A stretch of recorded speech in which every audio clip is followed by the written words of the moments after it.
It's a Sunday, and I'm here. Are you going to turn up? Well, if you didn't, and you're in the replay, I thank you all the same. Got 80 odd views last episode, which I didn't think I'd get, so that's cool. Nothing saying that you stopped though, but if you're jumping in, that's good, so good to see you. What notes have I got to tell you about this week? Not so many, actually. So, okay, big news this week was Beadle and Grimm, who, if you don't know, they make luxury D&D items, all your normal adventures, but in a proper souped-up, handout sort of way. Yeah, I reached out to them about their Curse of Strahd reprint, and they offered me an affiliate link, so hopefully I'm going to get some sort of a deal with Beadle and Grimm's, which is fantastic. I saw XP at level 3 doing his Wild Beyond the Witchlight Beadles and Grimm set, and I thought, oh, one day I'd love to have one of those. So yeah, maybe in my future, at least through my affiliate link, I'll have some of their luxury products to run for, hopefully, people in person. Because I'm currently not playing D&D, and I like to get an online game and a home game, and these are not easy to sort out. You know, vetting people to come to your house is a big issue, isn't it? Now, my best friends are not into the hobbies I'm into. Yeah, I don't know why I'm friends with them. I don't like football either, so it's fair. But yeah.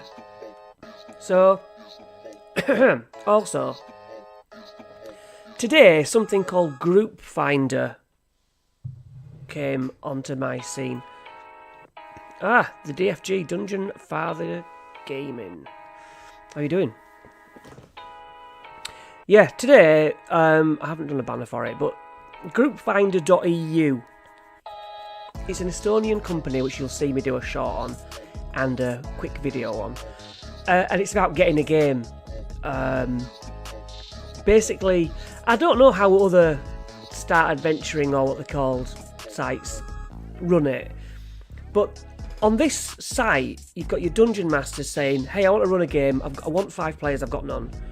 And you also get players saying, look, we've got loads of players here, 3 players, we want to run this adventure or have somebody run it for us. So it's where dungeon masters and players can meet. So that's groupfinder.eu. Hop over there when you get a chance. You know, give them a comment and see what you think. They're taking feedback and stuff, you know. But today we are here to continue our look at Divine Contention, I believe. Yes. Hopefully 2 chapters like last week. My throat's not much better. I've got 2 teas with spoonfuls of honey in it. We'll just get by. On replay it didn't sound as bad as it does in my head. Anyway, enough of that. So, DFG's here. He has been normally playing 3 games, so he's not shy of a game. Let's have a look.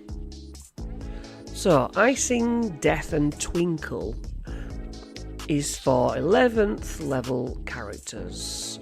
Jaraxel Benray is a drow, and yeah, we found he was on a warship. He owns 2 magnificent warships as he's on a boat in Dragon Heist. Jaraxel has much to gain if Leylon's rebuilding is successful. There's much to gain, okay. Even more to lose if the followers of Merkel or Talos control the high road. Alright, so he's on the good side. He sends members of the Bregan Dearth disguised as human merchants to Leylon aboard. Oh, so Icing, Death and Twinkle are boats or battleships or something.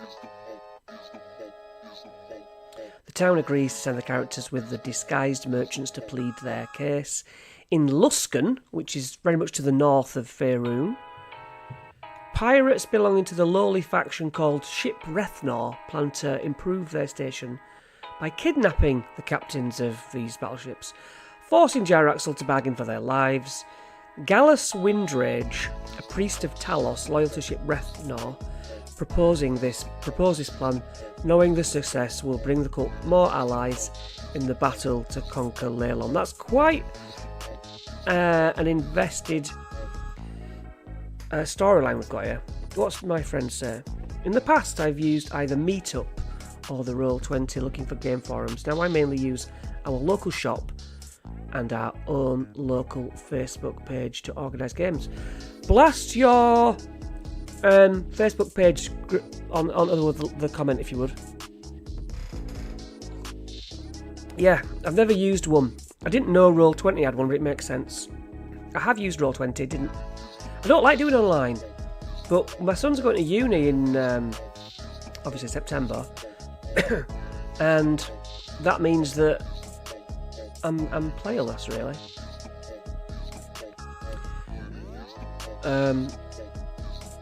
Yeah, you don't have to put your Facebook group if you don't want. But just that'd be nice.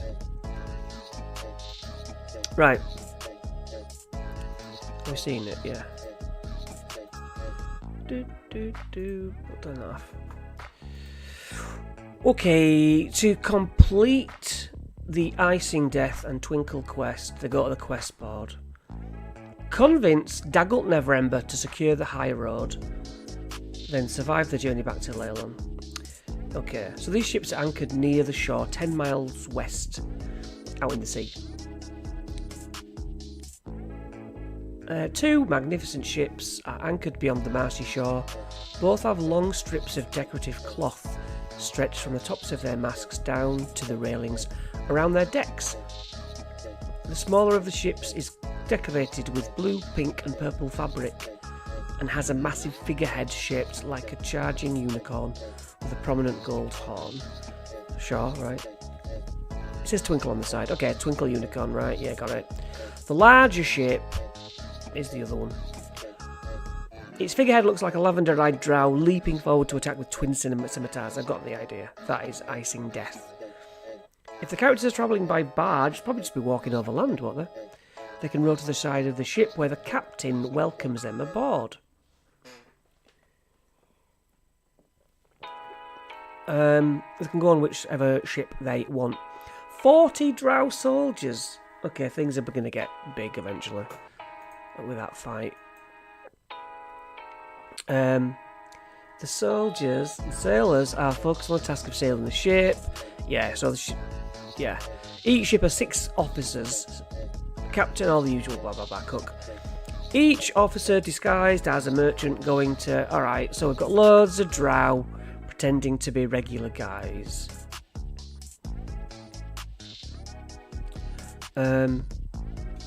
Discovering the drow. Spend 1 hour observing the ship's crew. On a success, they notice that most of the crew speak common with an elvish accent. And a drow character recognises the hand signals as drow sign language.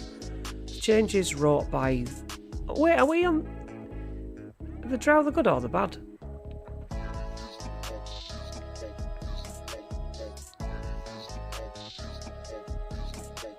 The officers and captain Delos Montiv are of Twinkle and neutral. And then Captain Zalti, Icing Death, is a chaotic, neutral drow mage. Doesn't matter, does it? You should use what you want. Captain Delos of Twinkle is disguised as a male Rashami, human weapon merchant. Okay. Captain does random inspections of his crew to make sure they're not getting in trouble. Captain Zalti of Icing Death is disguised as a male Kalashite, human iron merchant. He's impulsive, noisy and confident. Yeah, you want one that's stand-backish and one that's in people's faces, I guess. Each captain wears a hat of disguise, so if their hat comes off, whoopsies. Ships have ballista on. Figureheads have an anti-magic field. Oh, the one does anyway. That's good. Rigging, sails, blah blah blah blah blah. Alright, so one is much bigger than the other. And I do have some nice ship maps myself. Ones that I bought from, I think, Pathfinder. and some that are in Loki battle mats. I don't know what maps you use. I was curious if these were the ships from Dragon Heist, but they were called Heartbreaker, Hellraiser and Eyecatcher. Alright, yeah, I didn't remember that, and now you've said it, I still don't remember. But I know that there were 3, weren't there, yeah. But we have these maps. So yeah, they go down from the top deck with the sails and stuff down. Let's look at the numbers then. Nothing too complicated. Yes, we have a rowboat on the deck. Lots of ship terms. Pressing the button unlocks the capstan. While unlocked, you can raise ballista. Yeah, you just wing this, don't you? Make it up. You bring out the ballista however you want. There's a magical statue of Dritstoerden, callback to the famous drow. A detect magic spell means that you can tell it's magical. It shoots a decanter of endless water. So, yeah, it's one of those big hose statues. We've got a ballista with loads of bolts. Icing Death after castle. What are these things? I know the ship parts of a ship. But... So one squirts oil on the sea so you can set fire to it. That's good to know. That's all I need to know. Icing Death's captain's cabin is locked. Makes sense. What's inside it? A chest with a swarm of insects. Has a spell book, and contains the phrase Artemis animates, which animates a statue in area L1, is it? I1? This chat room, navigator's tools, you find a secret door, oil pump room, canisters. Yeah. So is this just a fight with drow? I'm not quite following what they're getting at here. Unless this is just the locations. Right, so we've gone through that ship. Crystal chamber. Anti-magic field. Right, here we go. Let's see what's actually going on. It takes the ships an entire day to travel to Neverwinter. Give the So are we waiting to get heisted or something? Or are we doing the heisting? Give the characters a chance to explore the ship. Chapter the captains. I always think that you want to know the captain and you want to know like one or two of the main sort of NPC sailors personally, and then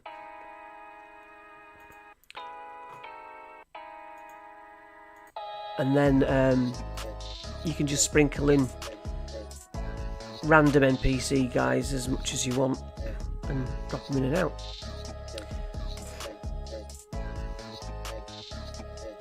So we're going to meet Daggult Neverember, aren't we? Stand in a great marble hall of Castle Never on a red carpet. That's fine, yeah. Right, Lord Neverember strokes his beard. And each of you make your case. Why should I send my troops to Leylon?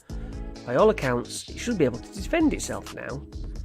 So he's a bit of a penis, and we have to convince him, come and help us. And it's kind of a group check. If more than half the characters succeed, he will pay, the town council pays 250 gold to cover the costs. If no one succeeds, Neverember agrees to Leylon's demands, provided that the town council pays 1,000 gold to help cover. So it's how much money you get out of him. So you're going over for some charisma checks, aren't you, really? After meeting with Daggult Neverember, the captains are eager to return the characters to Leylon with news of the Lord's decision.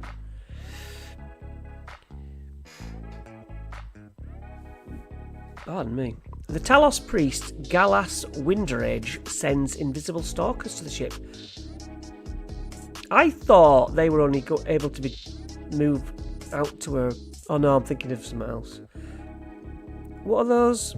Invisible stalkers, so they must be their own... Yeah, they're their own thing. I'm thinking of those invisible helpers what players cast as spells. 2 slam attacks.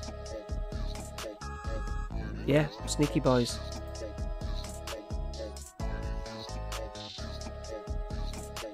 Okay. As many as you want. The stalkers fight to the death. There's a storm. Or a storm is created, because of course the Talos people can do that. Lightning and thunder, suddenly crack a dark sky and heavy rain. All hands on deck. The sailors need as much help as they can get. Characters who help the sailors push through the storm by securing the ropes. Yeah, if you've got players like that, I'm not sure that players I've played with would think of anything but fighting. They wouldn't actually think I'm going to be useful and do things around the ship. No offence. Characters who attempt to steer the ship do a check. Yeah, some people will have vehicle proficiencies perhaps. After each character has had a chance to make a check, the storm ends. The ship can make it through unscathed, it can take some bludgeoning damage, or it can take a lot of bludgeoning damage. When the storm ends,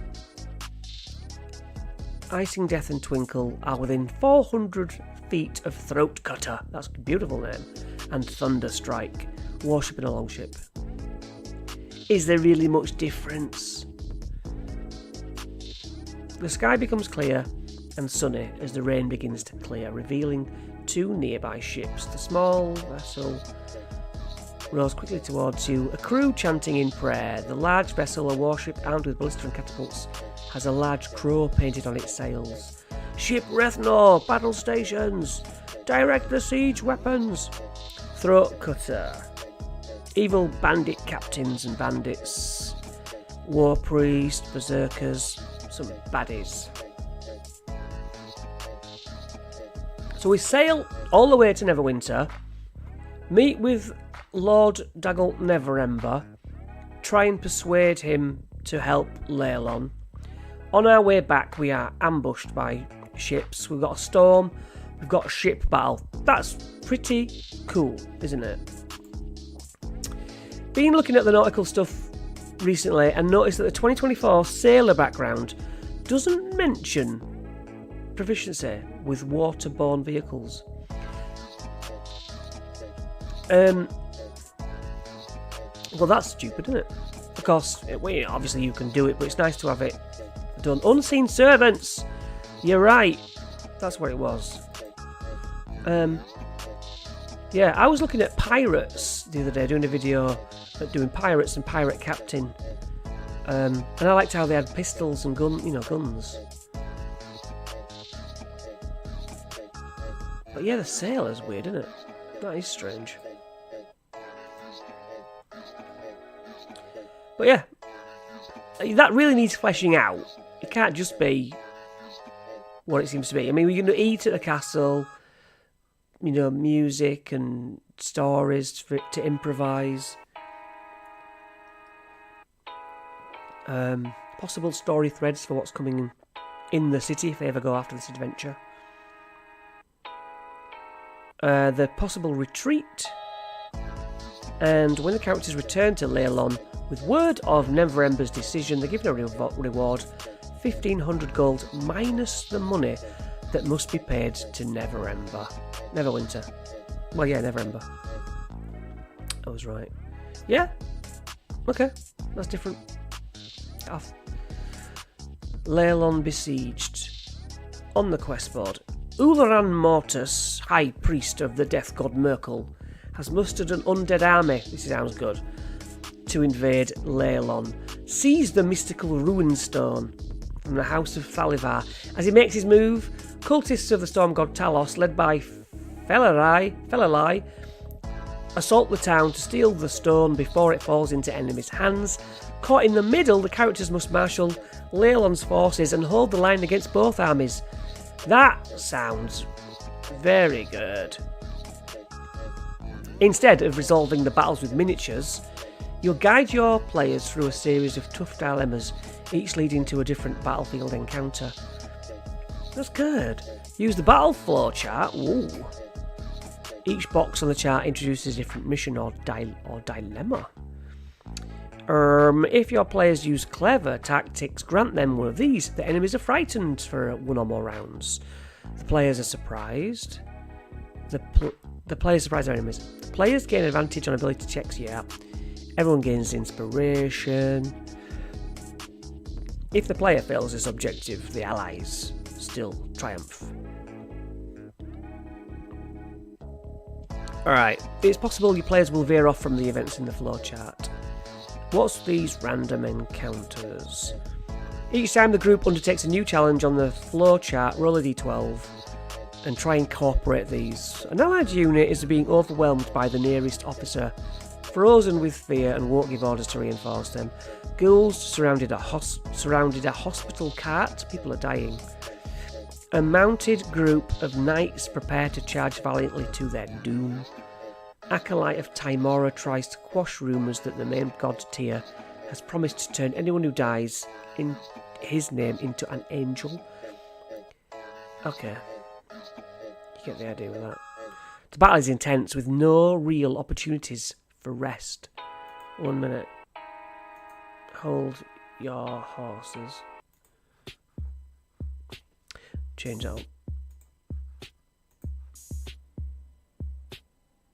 I'm currently converting a 4E lair assault for this year's series of charity games that's nautical based and will heavily feature pirates. You've probably heard me bang on about Sky Zephyrs. That's got loads of cool pirates in it. Some proper decent NPC stat blocks and stuff. But I'm not here to push that on you. Yeah, that sounds good. That sounds good. You know, I've considered the way to stretch my D&D legs to be do things in store, like you're talking about, like charity games and that. Yeah, there's something in the back of my mind like maybe I should guest DM somewhere in person. The in person wouldn't freak me out. It's just, I don't know, it's ticking away. Yeah. First things first, I'll probably DM something for my viewers a few times. You can see that. Right, how many combatants? Well, as many as you want. Leilon is defended by just over 200 commoners and guards, blah, blah, blah, blah, blah. Just endless, yeah. There's Cult of Talos, 400. Cult of Merkel, 800. Zombies, ghasts, ghouls, bone claws, greater zombies, and Klaugiliamata, the green dragon. And even the spirit of the Dracolich, Ebondeath. Wow. Brilliant. Sounds awesome. Reminds me of when I did the Well of Dragons in the... Yeah, it does sound good, yeah.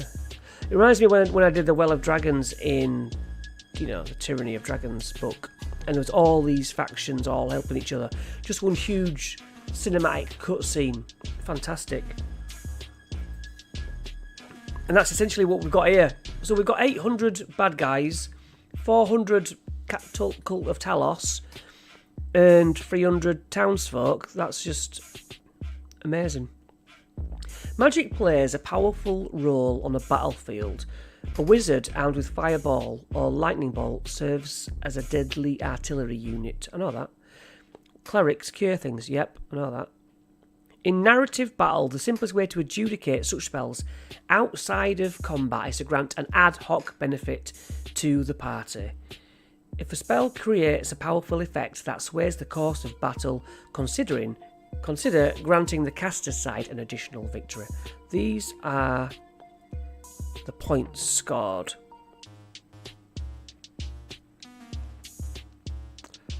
Crushing defeat. Mortis claims the Ruin Stone. Leilon is sacked and its inhabitants put to the sword. That's a proper loss.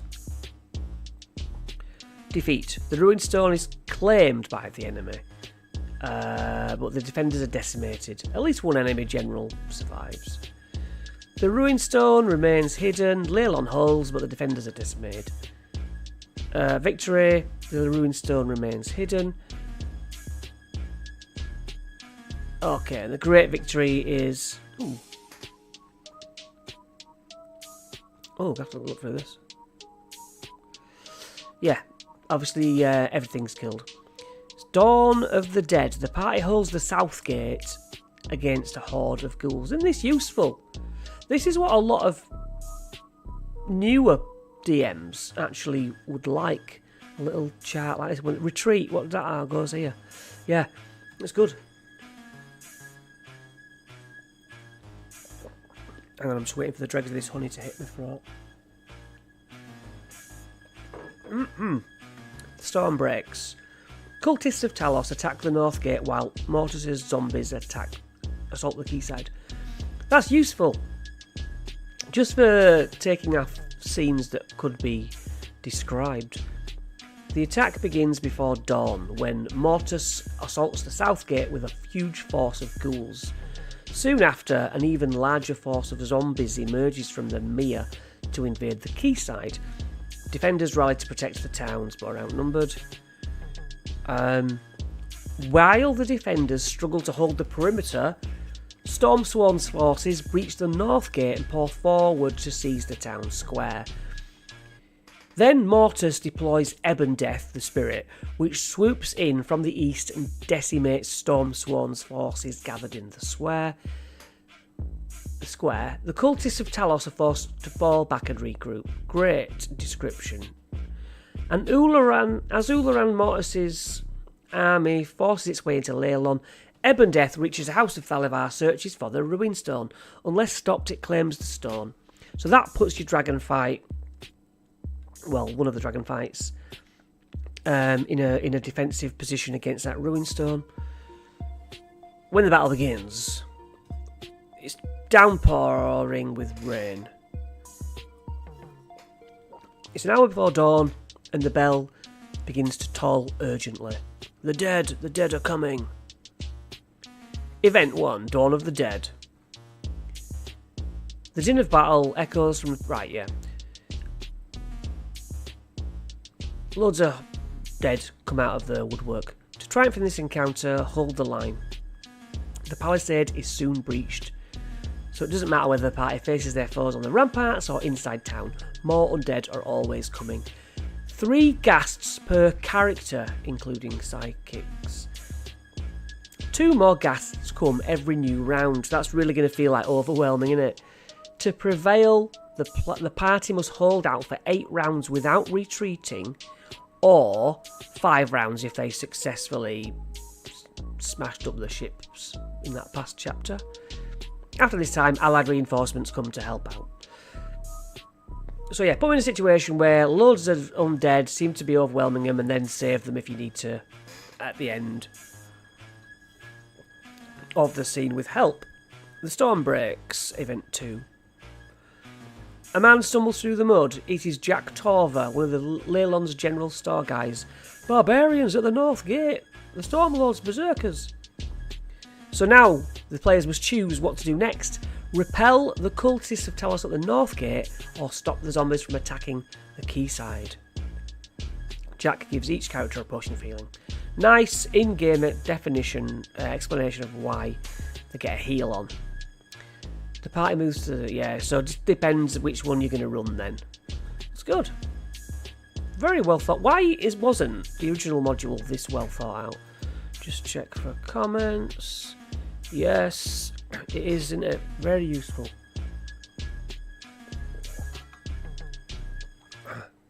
I'm worried I've got something properly wrong with my throat. Nodules or something. So, the Anchorites of Talos are using a battering ram to demolish the burning gate. Each time they spot a defender, the barbarians hurl lightning bolts at them. The players have 1 minute to act before the gate is destroyed. There really should be more of these in. There's lots of times when climaxes of D&D would really be served well by this kind of description. The gate is demolished, the players must hold the line against the defenders. In the first round, there's 2 Anchorites of Talos for every character. They have to last 8 rounds. A good repeat of the time frame needed, so it's not confusing. Do it once and you get it. Back to the mud. Mortis has ordered a large force of zombies to march underwater through the marsh and invade the quayside. A Bone Claw has cornered Estepar and is preparing to slay her. She's restrained under a rowboat. Save the lady. Streets of Rage, good film. Terror grips Leylon. Townsfolk running, screaming. Retreat, save yourself. Leylon is lost. Yoram, the cowardly male guard, spreads worry through the village.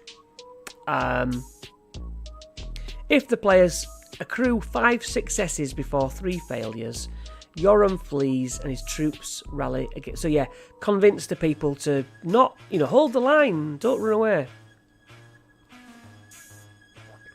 Rolling Thunder. Word reaches you that the enemy has breached the town square and the defenders are in dire need of aid. As you prepare to respond, you hear war drums beating from just outside town. Suddenly a bolt of lightning blasts a nearby group of soldiers. The drums reach another crescendo, and a second bolt crackles from the clouds to strike the town's defenders. The party must choose whether to leave the town and silence the drummers, or move to reinforce the town square. If they reinforce the town square, we go to Enter the Dragon.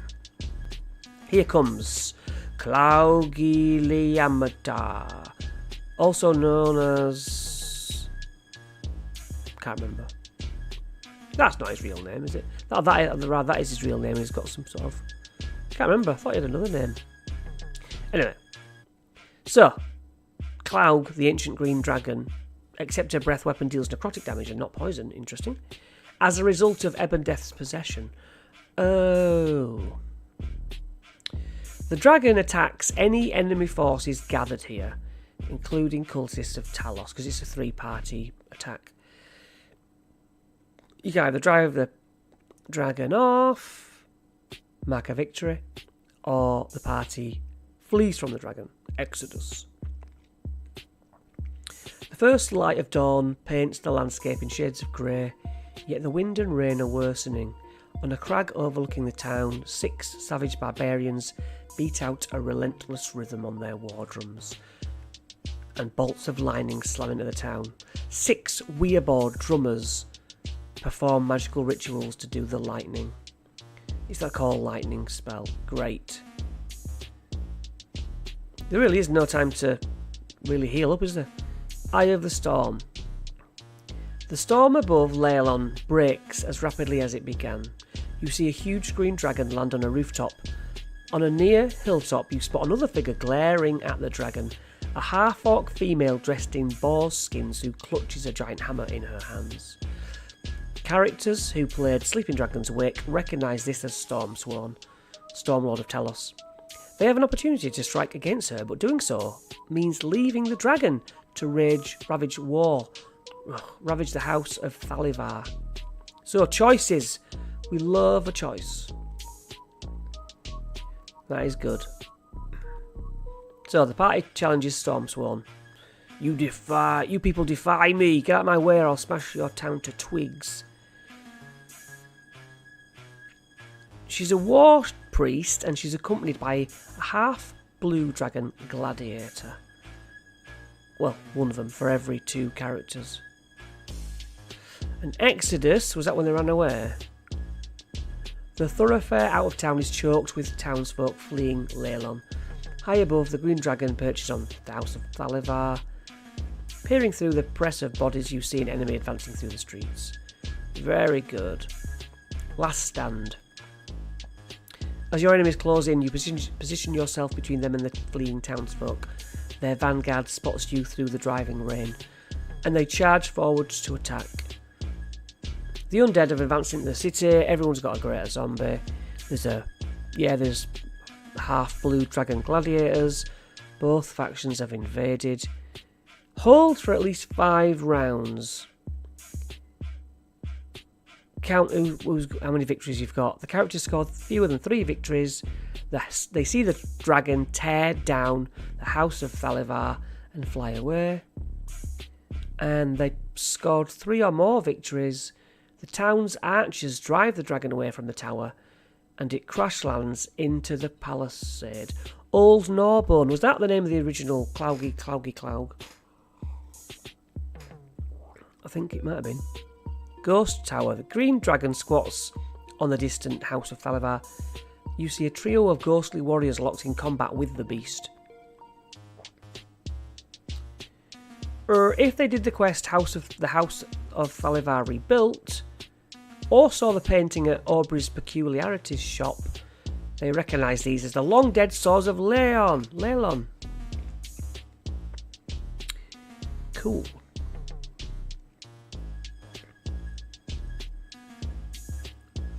The woman glances down at you and she readies her next attack. To arms! Leylon needs you! So Cloug is an ancient green dragon, except her breath weapon does necrotic. She only has 192 hit points.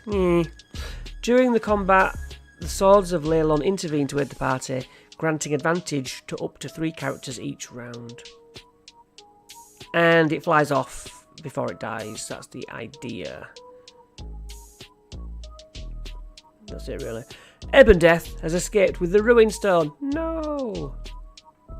Or the dragon crash landed on Aubrey's shop, reducing it to a pile of broken masonry. Bleeding badly, covered with arrows, the dragon struggles to rise to its feet. As you approach it, the spectre of another dragon emerges from its body and flies away to the south, fading from sight. As the spirit leaves the body, the dragon slumps exhausted to the ground.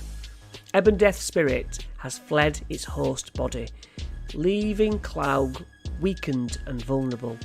The characters can slay the dragon here, or at your discretion, to negotiate terms for her surrender. She's an ancient dragon, she's got a few hit points left. Mark that as a victory. Divine Contention. Ebondeath's spirit departs with the Ruin Stone. A horn goes off, and the undead begin to shamble back into the marsh. You spot a black-robed figure on a skeletal horse watching from a nearby hilltop. The players can attack Ularan Mortis if they dare.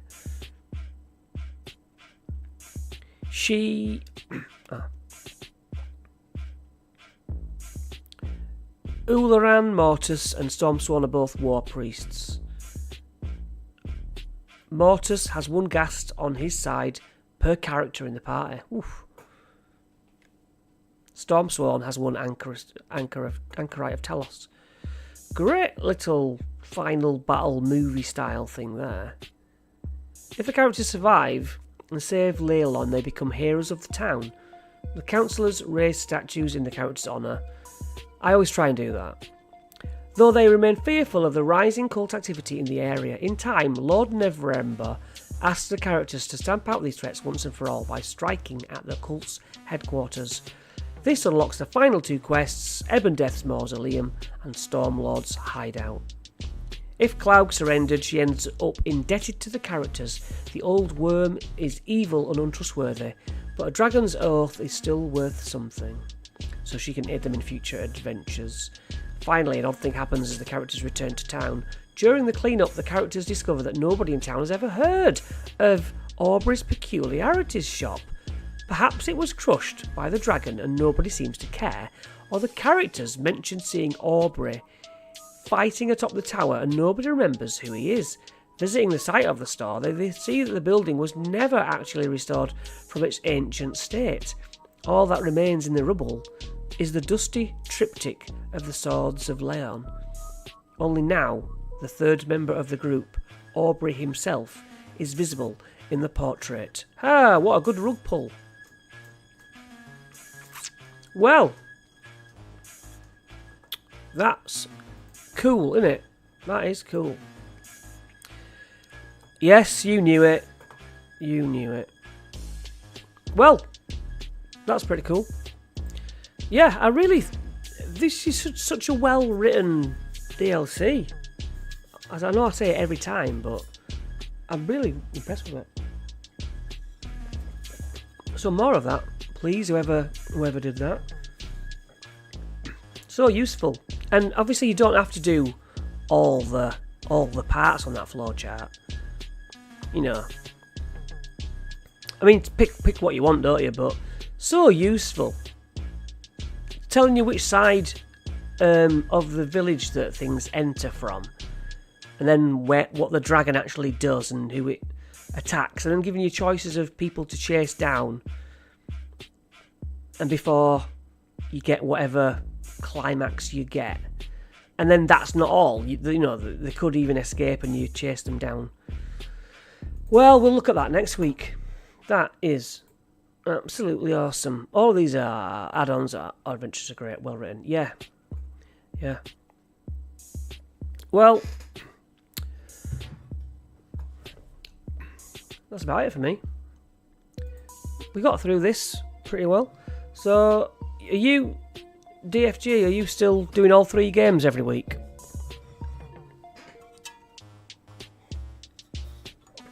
Oh no, I can tell you about. Oh yes, there was that, wasn't there? Sean Merwin. Yeah. So James Hake, Sean Merwin. Some people I don't know. Did you hear that Beadle and Grimm's? Yeah. That Beadle and Grimm's sort of teased. In fact, I might be able to go to their site. Beadle and Grimm's seemed to tease that there was going to be a new adventure release this year. And they couldn't say because it wasn't officially released yet. Right, just hang on where I boot this off. And I add this.